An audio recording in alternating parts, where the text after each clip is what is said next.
Well, actually, I never thought that I would be on the front page of a newspaper or indeed in the news in quite the way that I am today, because my sexuality is actually part of who I am rather than the whole of who I am. But the opportunity to speak now gave me a little bit more of an opportunity to speak from me. It is my personal life. My sexuality is part of who I am.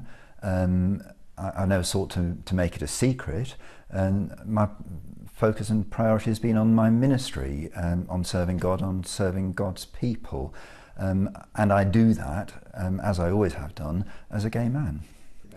As part of the process of discernment for this particular post, I was open about my sexuality during that discernment process.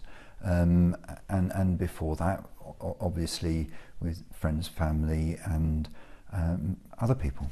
In terms of allowing my name to be put forward, there was quite a lot of thinking and praying and talking with my partner, and we decided that as we understand where the church is and perhaps some of what might happen when this became public, but we understand the guidelines by which clergy live, that we would nevertheless allow my name to go forward.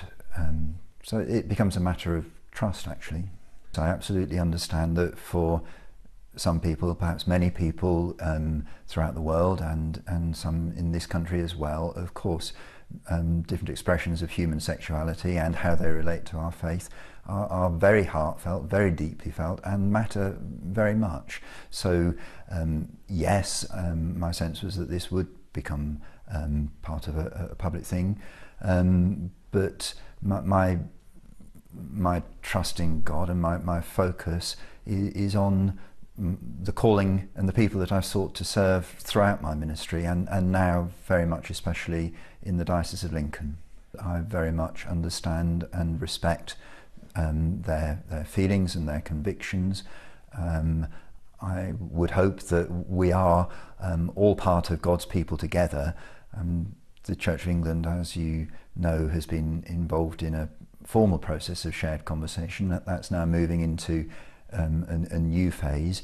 One of the things that I have learnt from listening to people who've been part of that process is that they have spoken about just how much they have actually learnt about each other's convictions, and they've spoken also about the importance of continuing real conversation. So I would say to people for whom this will be a struggle, I do respect where you are and your convictions.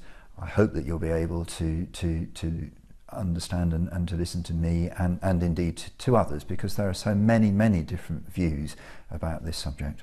I think it may be possible for us to learn from some of the experience that the Church of England has been through with the ordination of women to the episcopate. That has taken time, and I think that we are similarly going to need to take time as we continue to talk about human sexuality. That means that different parts of the world will have different views, and there will be different views within those parts as well.